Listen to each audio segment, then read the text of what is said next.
In the summer of 1973, Houston discovered a nightmare hiding in plain sight. Over the course of 3 years, 28 boys had vanished.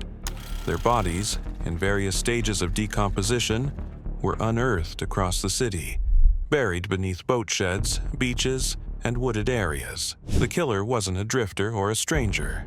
He was Dean Corll, a clean-cut, respected businessman known to locals as the Candy Man. By day, Corll ran his family's candy company. He handed out sweets to children, attended church with neighbors, and seemed like a harmless figure in the community. But by night, he orchestrated one of the most horrifying serial murder sprees in American history. His story reveals how a seemingly normal person can hide the most terrifying secrets, and how communities sometimes look the other way.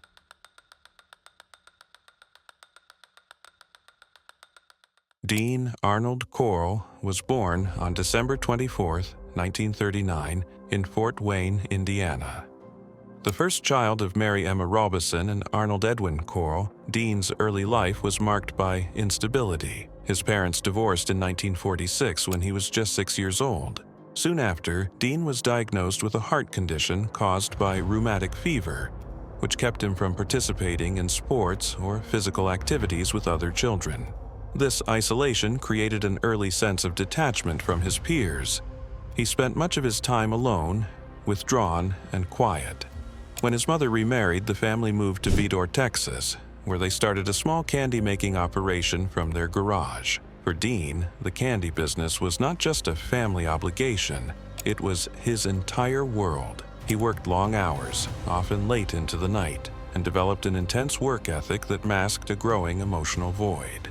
His mother, Mary, was fiercely protective and held Dean to high expectations. She often praised him for being reliable and loyal, and she depended heavily on him to help run the business. This tight bond may have fostered a sense of emotional codependency that prevented others from recognizing Dean's increasingly antisocial tendencies. Over time, he grew more withdrawn from people his age, choosing instead to focus on work, order, and control, traits that would later define his horrific crimes.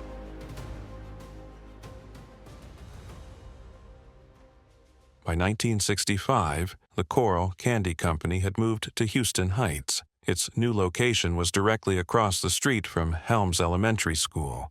The placement wasn't just convenient, it was strategic. Corll began handing out free candy to neighborhood kids, cultivating an image as the friendly, local candy man. To the outside world, Corll appeared generous and harmless. Parents trusted him. Children flocked to his store, but this image was carefully constructed.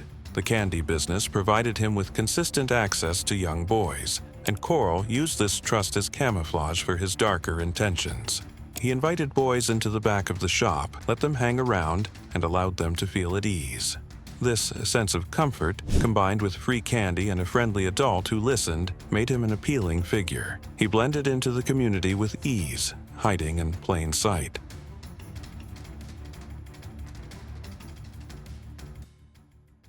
The first clear red flag appeared in 1963. A teenage male employee at the candy company accused Corll of making inappropriate advances. Instead of investigating the complaint, Corll's mother, who ran the business, fired the boy. This moment, a missed opportunity for intervention, allowed Corll to continue without consequence. In 1964, Corll was drafted into the U.S. Army.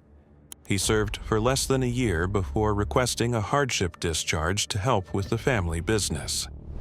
It was during his time in the military that Corll reportedly began to explore and understand his sexual identity, something he concealed from others.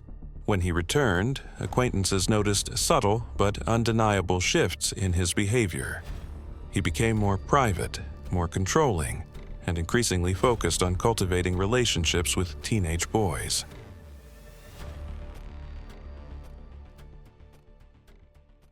In 1967, Corll met 12-year-old David Owen Brooks. At first, their relationship seemed like a mentorship. Corll provided Brooks with gifts, attention, and a sense of belonging, things the insecure and often teased boy lacked.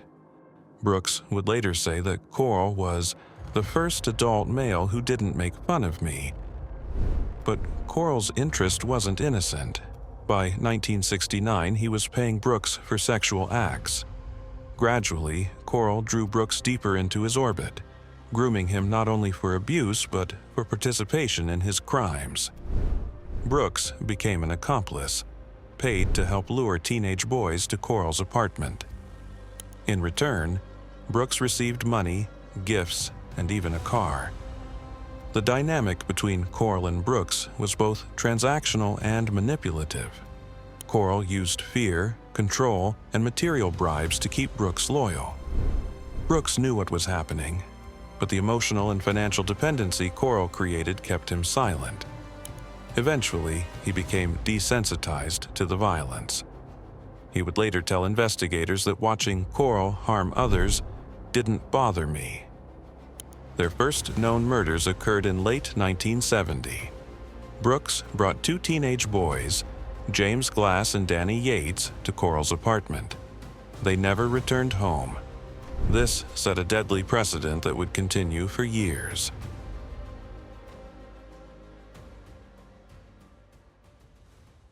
Corll's method of murder was systematic and chilling. He used his van, first a Ford Econoline, later a Plymouth GTX, as a mobile trap. Once a victim was inside, they were taken to Corll's apartment or rented house, where a customized plywood torture board awaited. The board was fitted with restraints and was the centerpiece of his torture room. He used a combination of alcohol, drugs, handcuffs, and deception to subdue his victims. Some were offered rides or invited to parties. Others were tricked into putting on handcuffs under the guise of a magic trick.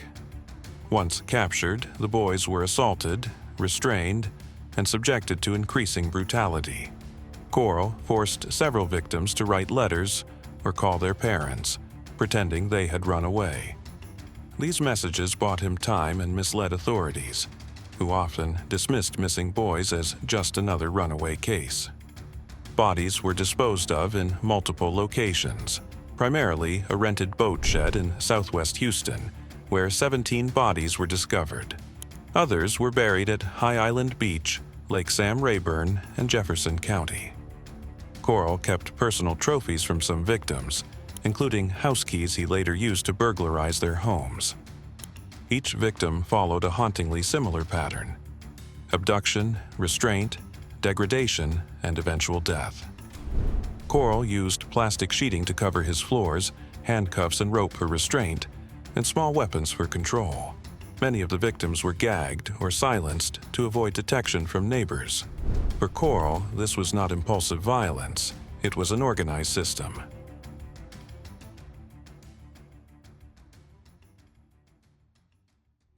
In 1971, Corll met 15-year-old Elmer Wayne Henley.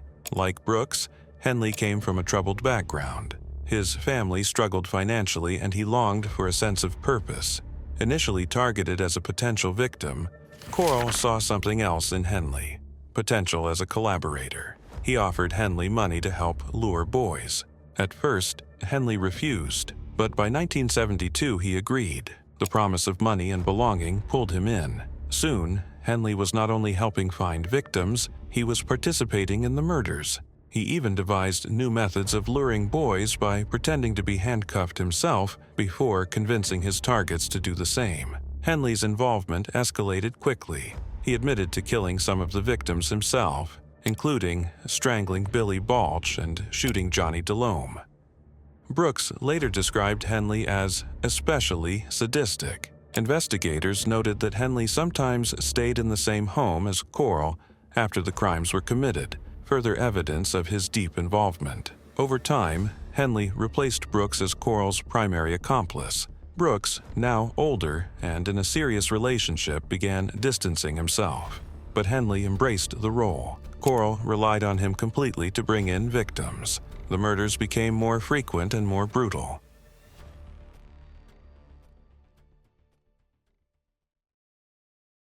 On the night of August 7, 1973, Henley brought 20-year-old Timothy Curley and 15-year-old Rhonda Williams to Corll's Pasadena home. Bringing a female guest broke an unspoken rule. Corll's victims were always male. Corll was enraged. Still, he offered the group alcohol and marijuana. Once they were unconscious, he tied them up, Henley included. When they awoke, Corll announced, "I'm going to kill you all, but first I'm going to have my fun." In a desperate move, Henley convinced Corll to untie him, claiming he would help. Corll complied, but as he prepared to assault Williams, Henley made his choice. He grabbed Corll's .22 caliber pistol, pointed it at his mentor and shouted, "You've gone far enough, Dean." Corll dared him to shoot. Henley pulled the trigger. He fired 6 times, striking Corll in the head and shoulder. The man who had orchestrated dozens of murders was dead.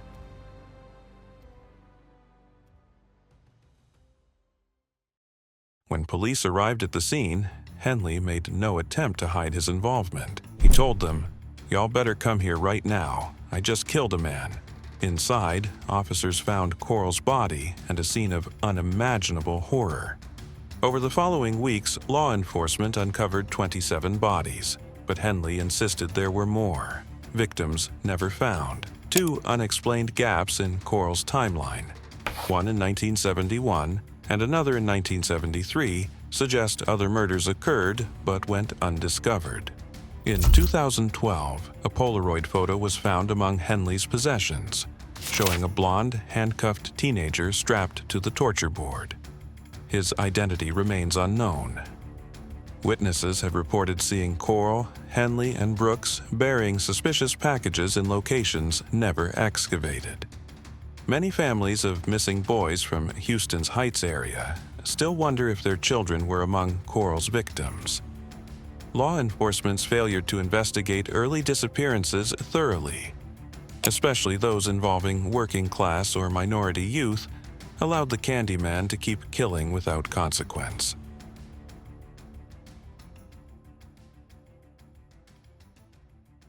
The Houston mass murders changed the way America viewed missing children cases. In response, Texas Governor Dolph Briscoe launched Operation Peace of Mind, a hotline where runaway youth could leave messages for their families. It was one of the first efforts to treat missing child cases with urgency and compassion. The case exposed glaring flaws in the justice system and law enforcement's handling of missing person reports. Time and again, families were told their sons had simply run away, but the truth was far more sinister. Today, modern forensic techniques continue to be used in efforts to identify Corll's remaining unknown victims. The Candyman's crimes serve as a chilling reminder. Monsters don't always hide in the dark. Sometimes they live next door. Sometimes they offer you candy, and sometimes the warnings come too late.